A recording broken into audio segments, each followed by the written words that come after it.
ಸರ್ವಸ್ವರೂಪೇ ಸರ್ವೇಶಿ ಸರ್ವಶಕ್ತಿ ಸಮನ್ವಿತೆ ಬಹಿಭ್ಯಸ್ತ್ರಾಹಿನೋ ದೇವಿ ದುರ್ಗೇ ದೇವಿ ನಮೋಸ್ತತೆ ನಮಸ್ತಂಡಿಕಾಯಿ ಶ್ರೀ ಗುರುಭ್ಯೋ ನಮಃ. Vishwavani TV special YouTube ವಾಹಿನಿಯ ಪ್ರೇಕ್ಷಕರಿಗೆ ವೀಕ್ಷಕರಿಗೆ ನಮಸ್ಕಾರ. ಈ ಆಗಸ್ಟ್ ತಿಂಗಳಲ್ಲಿ ವೃಷಭ ರಾಶಿಯವರ ಒಂದು ಭವಿಷ್ಯ ಯಾವ ರೀತಿಯಾಗಿ ಇದೆ ಅನ್ನತಕ್ಕಂಥದ್ದನ್ನು ನಾವು ತಿಳಿದುಕೊಳ್ಳೋಣ. ಮೊದಲು ಈ ಗ್ರಹಸ್ಥಿತಿಗಳು ತುಂಬ ಮುಖ್ಯ. ಈ ತಿಂಗಳಲ್ಲಿ ಎಲ್ಲಿರುತ್ತೆ, ಯಾವ ಗ್ರಹ ಹೇಗಿರುತ್ತೆ, ಸ್ಥಿರವಾದಂತಹ ಗ್ರಹಗಳು ಅಂದರೆ ಗುರು, ಶನಿ, ಇದೇ ರಾಹು, ಕೇತು ಇದೆಲ್ಲ ಇದ್ದಲ್ಲೇ ಇರುತ್ತೆ ಹೆಚ್ಚು ಕಡಿಮೆ.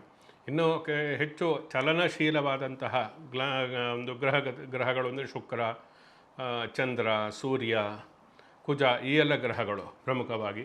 ಅದು ಯಾವ ರೀತಿ ಇರುತ್ತೆ ಒಂದು ತಿಂಗಳು, ಅದಕ್ಕೆ ಅನುಸಾರವಾಗಿ ಅವರ ಜೀವನದ ಮೇಲೆ ಅದು ಪರಿಣಾಮವನ್ನು ಬೀರ್ತಾ ಇರುತ್ತೆ, ಒಳ್ಳೆಯ ಪರಿಣಾಮ ಮತ್ತು ಕೆಟ್ಟ ಪರಿಣಾಮ.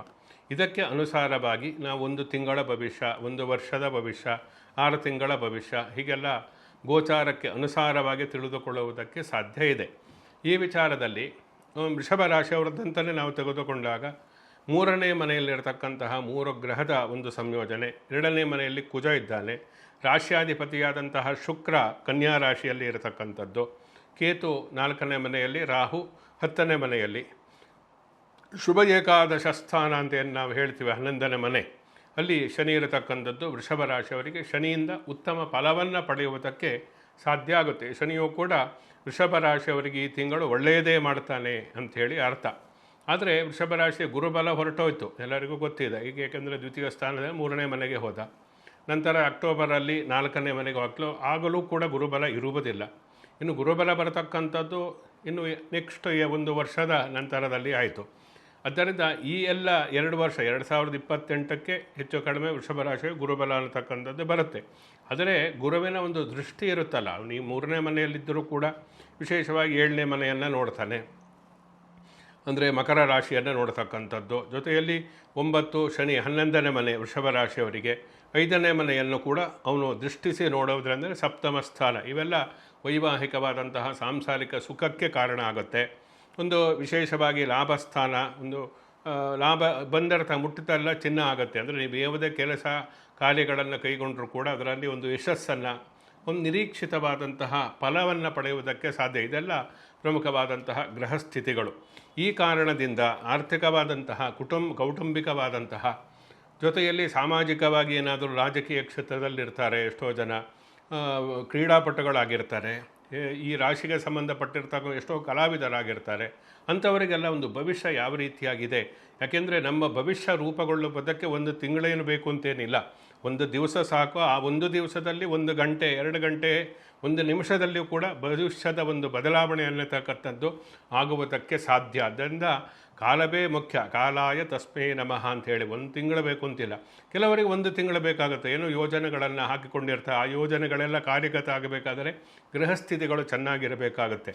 ಅದೇ ವಿಚಾರವನ್ನು ವೃಷಭ ರಾಶಿಯವರಿಗೆ ನಾನು ತೆಗೆದುಕೊಂಡಾಗ ಆರ್ಥಿಕ ವಿಚಾರಗಳು, ಅಂದರೆ ನೀವು ಮಾಡತಕ್ಕಂಥ ಹೊಸದಾಗಿ ಏನು ಮಾಡಲಿಕ್ಕೆ ಹೋಗಬೇಡಿ. ಮಾಡಿರ್ತಕ್ಕಂತಹದ್ದು ಈಗಾಗಲೇ ಮಾಡ್ತಾ ಇರತಕ್ಕಂಥದ್ದು ಏನಿದೆ ಅದರಿಂದ ನಿಮಗೆ ಒಂದು ಪ್ರಗತಿಯನ್ನು, ಅದರಲ್ಲಿ ಅಭಿವೃದ್ಧಿಯನ್ನು ನೀವು ಕಂಡು ಆ ಮೂಲಕ ಸಮಾಧಾನದ ನಿಟ್ಟುಸಿರನ್ನು ಬಿಡುವುದಕ್ಕೆ ಸಾಧ್ಯ ಆಗುತ್ತೆ. ಯಾಕೆಂದರೆ ಶನಿ, ಅದರಲ್ಲೂ ಶನಿ ಈಗ ಇದೇ ವಕ್ರಿಯಾಗಿರತಕ್ಕಂಥದ್ದು. ವಕ್ರೀಣಸ್ತು ಮಹಾವೀರ್ಯ ಶುಭ ರಾಜಪ್ರದ ಗ್ರಹ ಅಂತೇಳಿ ವಕ್ರಿಯಾಗಿರತಕ್ಕಂತಹ ಗ್ರಹಗತಿಗಳು ಒಂದು ವಿಶೇಷವಾಗಿ ವ್ಯತಿರಿಕ್ತವಾದಂತಹ ವಿರುದ್ಧವಾದಂತಹ ಫಲವನ್ನು ಕೊಡುತ್ತೆ ಅಂತ.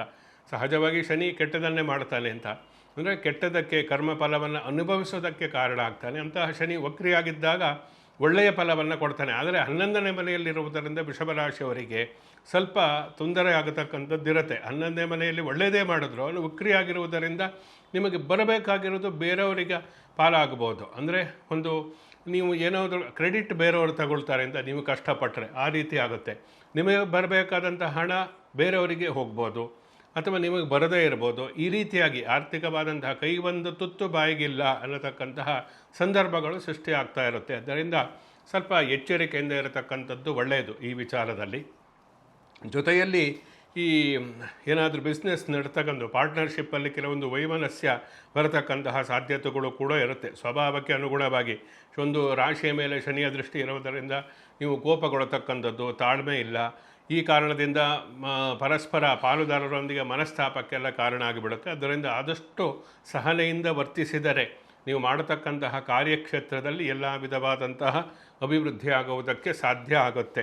ಕೌಟುಂಬಿಕವಾದಂತಹ ವಿಷಯಗಳು ಅಂತ ನಾವು ತೆಗೆದುಕೊಂಡಾಗ ಪ್ರಮುಖವಾಗಿ ಗುರು 3ನೇ ಮನೆಯಲ್ಲಿದ್ದಾನೆ. ಕುಟುಂಬ ಸ್ಥಾನ ಅಂದರೆ 2ನೇ ಮನೆಯಲ್ಲಿ ನಾವು ತೆಗೆದುಕೊಳ್ಳಬೇಕು.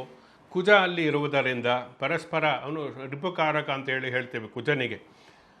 ನಿಮ್ಮ ಮೂಲ ಜಾತಕವನ್ನು ಕೂಡ ಚೆನ್ನಾಗಿ ಇಲ್ಲದೇ ಇದ್ದರೆ ಕೌಟುಂಬಿಕವಾಗಿ ಅದರಲ್ಲೂ ಕೂಡ ಕುಟುಂಬದಲ್ಲಿ ಪರಸ್ಪರ ಗಂಡ ಹೆಂಡತಿ, ಮಕ್ಕಳ ಜೊತೆಯಲ್ಲಿ, ಅತ್ತೆ ಮಾವ, ತಂದೆ ತಾಯಿ, ಹೀಗೆಲ್ಲ ಸಂಬಂಧಗಳ ಜೊತೆಯಲ್ಲಿ ಮನಸ್ತಾಪ ಬರತಕ್ಕಂತಹ ಸಾಧ್ಯತೆಗಳು ಕೂಡ ತುಂಬ ಇರುತ್ತೆ. ಆದ್ದರಿಂದ ಕೌಟುಂಬಿಕವಾದಂತಹ ಅದ್ರ ಜೊತೆಯಲ್ಲಿ ಮನೆಯಲ್ಲಿ ತುಂಬ ತಾಳ್ಮೆಯಿಂದ ಇರಬೇಕು. ಕುಟುಂಬದಿಂದ ಸಹನೆಯಿಂದ ವರ್ತಿಸ್ತಕ್ಕಂಥದ್ದು ಒಳ್ಳೆಯದು. ಕೋಪಗೊಳ್ಳತಕ್ಕಂಥದ್ದು ಒಳ್ಳೆಯದಲ್ಲ. ಏಕೆಂದರೆ ನಿಮ್ಮ ಟೆನ್ಷನ್ ಇರುತ್ತೆ, ಇಲ್ಲ ಅಂತಲ್ಲ. ಕೋಪ ಕೆಲವರಿಗೆ ಸುಮ್ಮನೆ ವಿನಾಕಾರಣವಾಗಿ ಕೋಪ ಬರುತ್ತೆ. ಕೆಲವು ಚಿಕ್ಕ ಪುಟ್ಟ ಕಾರಣಗಳಿಗೂ ವಿಷಯಗಳಿಗೂ ಕೋಪ ಬರುತ್ತೆ. ಕೆಲವರಿಗೆ ತುಂಬ ತಾಳ್ಮೆ ಅನ್ನತಕ್ಕಂಥದ್ದು ಇರುತ್ತೆ.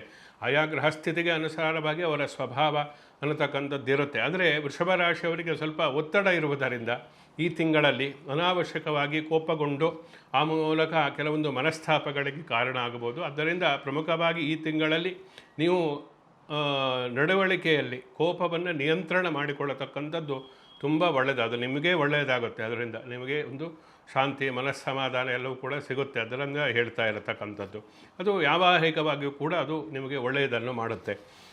ಇನ್ನೂ ವಿಶೇಷವಾಗಿ ಮಕ್ಕಳ ವಿಚಾರ, ಈಗೆಲ್ಲ ಕಾಲೇಜು ಸ್ಕೂಲುಗಳೆಲ್ಲ ನಡೀತಾ ಇರುತ್ತೆ.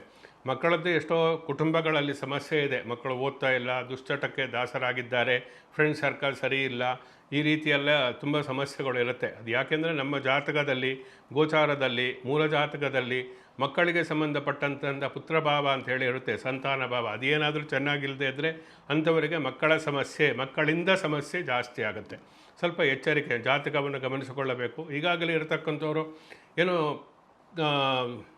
ವೇದನೆ ಪಡತಕ್ಕಂತಹ ಒಂದು ಅಗತ್ಯ ಇಲ್ಲ. ಯಾಕೆಂದರೆ ಜ್ಯೋತಿಷ್ಯ ವಿಜ್ಞಾನದಲ್ಲಿ ಪ್ರತಿಯೊಂದಕ್ಕೂ ಕೂಡ ಪರಿಹಾರ ಅನ್ನತಕ್ಕಂಥದ್ದು ಇರುತ್ತೆ. ಜ್ಯೋತಿಷ್ಯದಿಂದ ಯಾವುದೇ ಸಮಸ್ಯೆಯನ್ನು ಪರಿಹಾರ ಮಾಡದೇ ಇರುವುದಕ್ಕೆ ಸಾಧ್ಯ ಇಲ್ಲ. ಆದರೆ ಅದು ಯಾವ ರೀತಿಯಾಗಿ ಅದನ್ನು ಅವರು ತಿಳಿದುಕೊಂಡು ವಿಶ್ಲೇಷಣೆಯನ್ನು ಮಾಡಿ ಗ್ರಹ ಪರಿಸ್ಥಿತಿಯನ್ನು ಅರ್ಥ ಮಾಡಿಕೊಂಡು ಪರಿಹಾರ ಹೇಳ್ತಾರೆ ಅನ್ನತಕ್ಕಂಥದ್ದೇ ಮುಖ್ಯ. ಸಾಂಪ್ರದಾಯಿಕವಾದಂತಹ ಪರಿಹಾರ ಏನಿದೆ ಅದು ಎಂತಹ ಸಮಸ್ಯೆ ಇದ್ದರೂ ಕೂಡ ಪರಿಹಾರವನ್ನು ಮಾಡಿಯೇ ಮಾಡುತ್ತೆ. ಅಂದರೆ ವೇದೋಕ್ತವಾದಂತಹ ಪರಿಹಾರ, ಶಾಸ್ತ್ರಬದ್ಧವಾಗಿರಬೇಕು. ನಾವು ಹೇಳ್ತಕ್ಕಂತಹ ಪರಿಹಾರ ಏನಿದೆ, ಗ್ರಹಸ್ಥಿತಿ ಆ ಗ್ರಹ ಚೆನ್ನಾಗಿಲ್ಲ, ಆ ದೋಷ ಇದೆ, ಈ ದೋಷ ಇದೆ ಅಂದರೆ ಆ ದೋಷಕ್ಕೆ ಪರಿಹಾರವನ್ನು ಮಾಡಬೇಕಾದರೆ ಅದು ಸರಿಯಾದ ರೀತಿಯಲ್ಲಿ ಶಾಸ್ತ್ರಬದ್ಧವಾಗಿ, ಸಂಪ್ರದಾಯಕ್ಕೆ ಅನುಗುಣವಾಗಿ, ವೇದೋಕ್ತವಾಗಿದ್ದಾಗ ಮಾತ್ರ ಜೊತೆಯಲ್ಲಿ ಪರಿಹಾರ ಅನ್ನತಕ್ಕಂಥ ಫಲವನ್ನು ಕೊಡುತ್ತೆ.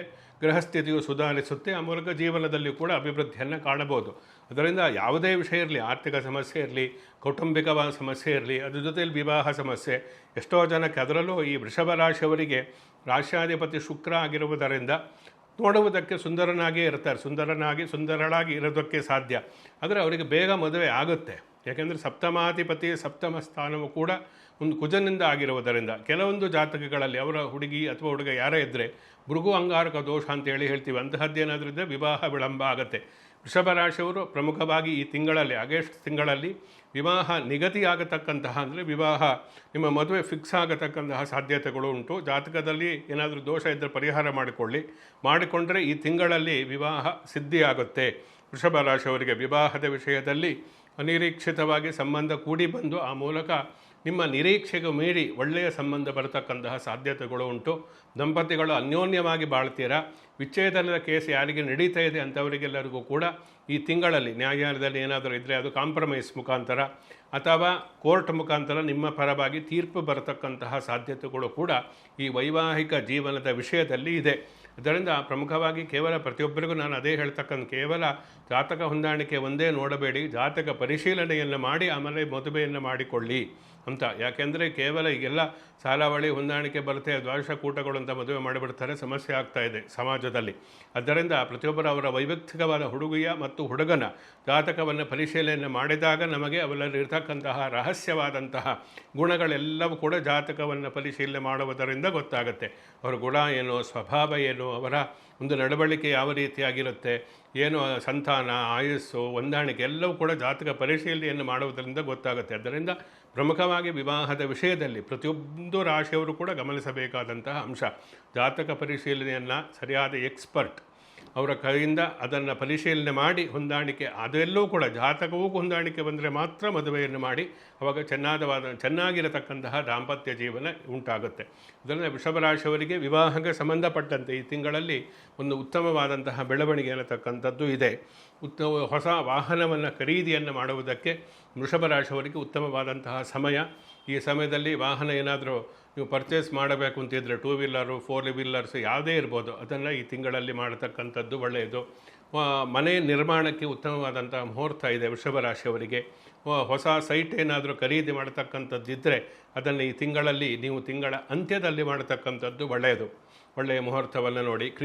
ಕೃಷಿಕರಿಗೆ ಒಂದು ವಿಶೇಷವಾದಂತಹ, ನೀವು ಕೃಷಿಯ ಒಂದು ಯಾವುದೇ ಚಟುವಟಿಕೆಗಳಿದ್ದರೂ ಕೂಡ ಅದು ನಿಮಗೆ ಒಂದು ವಿಶೇಷವಾಗಿ ಮುಂದಿನ ಭವಿಷ್ಯದ ಒಂದು ದೃಷ್ಟಿಯಿಂದ ನಾವು ನೋಡಿದಾಗ ಈ ಸಮಯದಲ್ಲಿ ವೃಷಭರಾಶಿಯವರು ಕೃಷಿ ಚಟುವಟಿಕೆಗಳನ್ನು ಪ್ರಾರಂಭ ಮಾಡಿ ಅದನ್ನು ಸ್ವಲ್ಪ ಅದಕ್ಕೆ ಶೀಘ್ರಗತಿಯಲ್ಲಿ ಅದನ್ನು ನೀವು ಮುಂದುವರಿಸತಕ್ಕಂಥದ್ದಕ್ಕೆ ಕೃಷಿ ಉತ್ಪನ್ನ ಮುಂದೆ ಭವಿಷ್ಯದಲ್ಲಿ ಆ ಕೃಷಿಯಿಂದ ನೀವು ಲಾಭವನ್ನು ಗಳಿಸುವುದಕ್ಕೆ ಸಾಧ್ಯ ಆಗುತ್ತೆ. ಇದನ್ನು ಕೂಡ ಕೃಷಿಕರು ಪ್ರಮುಖವಾಗಿ ಗಮನಿಸಬೇಕಾಗುತ್ತೆ. ದೊಡ್ಡ ದೊಡ್ಡ ಕಾರ್ಖಾನೆಗಳಿರ್ಬೋದು ಅಥವಾ ಈ ಕಟ್ಟಡ ಕೆಲಸವನ್ನು ಮಾಡತಕ್ಕಂಥವ್ರು, ಟೈಲ್ಸ್ ವ್ಯಾಪಾರವನ್ನು, ಗ್ರಾನೈಟು, ಮಾರ್ಬಲ್ಸು, ಟೈಲ್ಸ್ ಇಂಥವರಿಗೆ ಒಂದು ಉತ್ತಮವಾದಂತಹ ತಿಂಗಳು ಈ ತಿಂಗಳಲ್ಲಿ. ಅದರಲ್ಲಿ ನೀವು ಬರತಕ್ಕಂಥ ಕೆಲವೊಂದು ಆ ವ್ಯವಹಾರದಲ್ಲಿ ಮೋಸ ಹೋಗತಕ್ಕಂತಹ ಸಾಧ್ಯತೆಗಳು ಇರುತ್ತೆ. ಈ ಗ್ರಾನೈಟು, ಮಾರ್ಬಲ್, ಟೈಲ್ಸು ಇದಕ್ಕೆ ಸಂಬಂಧಪಟ್ಟಂತಹವರು, ಆ ಕೆಲಸವನ್ನು ಮಾಡತಕ್ಕಂಥವರು ಸ್ವಲ್ಪ ಎಚ್ಚರಿಕೆಯಲ್ಲಿ ಇರಿ. ಆ ಕೆಲಸ ಮಾಡತಕ್ಕಂಥ ಅಪಘಾತಗಳು, ಅದರಿಂದ ಏನಾದರೂ ತೊಂದರೆಗಳು, ಗಾಯ ಮಾಡಿಕೊಳ್ತಕ್ಕಂಥ ಸಂದರ್ಭಗಳು ಕೂಡ ಇರುವುದರಿಂದ ಗೃಹ ನಿರ್ಮಾಣದ ಕೆಲಸ ಮಾಡ್ತಕ್ಕಂಥವ್ರು, ಗೃಹ ನಿರ್ಮಾಣವನ್ನು ಮಾಡತಕ್ಕಂಥವ್ರು, ಅಂತಹ ವ್ಯವಹಾರವನ್ನು ಮಾಡತಕ್ಕಂಥವ್ರು ಸ್ವಲ್ಪ ಎಚ್ಚರಿಕೆಯಿಂದ ಇರತಕ್ಕಂಥದ್ದು ಒಳ್ಳೆಯದು. ವಿಶೇಷವಾಗಿ ರಿಯಲ್ ಎಸ್ಟೇಟ್ ವ್ಯವಹಾರವನ್ನು, ಭೂ ವ್ಯವಹಾರಗಳನ್ನು ಮಾಡ್ತಕ್ಕಂಥವರಿಗೆ ಅಷ್ಟೊಂದು ಕೆಲವೊಂದು ವಿಘ್ನಗಳು ಬರುತ್ತೆ. ಯಾವುದು ಕೆಲಸ ಆಗ್ತಾ ಇಲ್ಲ, ಯಾವುದೇ ಇರ್ಬೋದು, ಅಂತಹ ವ್ಯವಹಾರ ಕೈಗೂಡ್ತಾ ಇಲ್ಲ, ಕೊನೆಯ ಹಂತಕ್ಕೆ ಬಂದು ಎಲ್ಲವೂ ಡಿಸ್ಕನೆಕ್ಟ್ ಆಗುತ್ತೆ ಅನ್ನತಕ್ಕಂಥದ್ದು ಈ ವೃಷಭ ರಾಶಿಯವರು ಕೂಡ ಈಗ ಆಗಾಗ ಅನುಭವಕ್ಕೆ ಬರ್ತಾ ಇರುತ್ತೆ. ಅದರಿಂದ ಇದನ್ನು ಪ್ರಮುಖವಾಗಿ ಗಮನಿಸಿಕೊಳ್ಳಿ.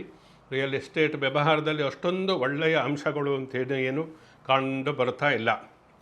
ಈ ಶುಭ ಕಾರ್ಯಗಳ ಒಂದು ಆಯೋಜಕರಿಗೆ ಉತ್ತಮವಾದಂತಹ ಸಮಯ ಇದೆ. ಓವರಾಲ್ ಈ ತಿಂಗಳಲ್ಲಿ ಹೇಳಬೇಕು ಅಂದರೆ ವೃಷಭ ರಾಶಿಯವರಿಗೆ ಶನಿ 11ನೇ ಮನೆಯಲ್ಲಿರುವುದರಿಂದ ಒಂದಷ್ಟು ಒಳ್ಳೆಯ ಫಲಗಳೇ ಅನುಭವಕ್ಕೆ ಬರುತ್ತೆ. ಅದರ ದೇವಿಯ ಒಂದು ಆರಾಧನೆಯನ್ನು, ದುರ್ಗಾ ಸ್ತೋತ್ರವನ್ನು ಪಠನೆ ಮಾಡತಕ್ಕಂಥದ್ದು. ಇನ್ನೆಲ್ಲ ಶ್ರಾವಣ ಮಾಸ ಬಂದ್ಬಿಡುತ್ತೆ ಆಗಸ್ಟಲ್ಲಿ. ಅದರಿಂದ ಆ ಶ್ರಾವಣ ಮಾಸದಲ್ಲಿ ದೇವಿಯ ಆರಾಧನೆಗೆ ವಿಶೇಷವಾಗಿರತಕ್ಕಂಥದ್ದು. ಅಂತಹ ಪ್ರತಿಯೊಂದು ದಿವಸವೂ ಕೂಡ ಅಮೂಲ್ಯವಾಗಿರತಕ್ಕಂಥದ್ದೇ. ವೃಷಭ ರಾಶಿ ಇದನ್ನು ಮಿಸ್ ಮಾಡಿಕೊಳ್ಳಬೇಡಿ. ಶ್ರಾವಣ ಮಾಸದ ಪ್ರತಿಯೊಂದು ದಿವಸ, ಅದರಲ್ಲೂ ಮಂಗಳವಾರ, ಶುಕ್ರವಾರ ದೇವಿಯ ದೇವಸ್ಥಾನಕ್ಕೆ ಹೋಗಿ ಪೂಜೆ ಅರ್ಚನೆಗಳನ್ನು ಮಾಡತಕ್ಕಂಥ, ದೇವಿ ಸ್ತೋತ್ರ ಪಠನೆಯನ್ನು ಮಾಡತಕ್ಕಂಥ ಇವೆಲ್ಲ ಮಾಡಿದಾಗ ವೃಷಭ ರಾಶಿಯವರು ಇನ್ನೂ ಉತ್ತಮವಾದಂತಹ ಫಲವನ್ನು ಪಡೆಯುವುದಕ್ಕೆ ಸಾಧ್ಯ ಇದೆ. ಶುಭಮಸ್ತು. ಸಮಸ್ತ ಸನ್ಮಂಗಳಾನಿ ಭವಂತು.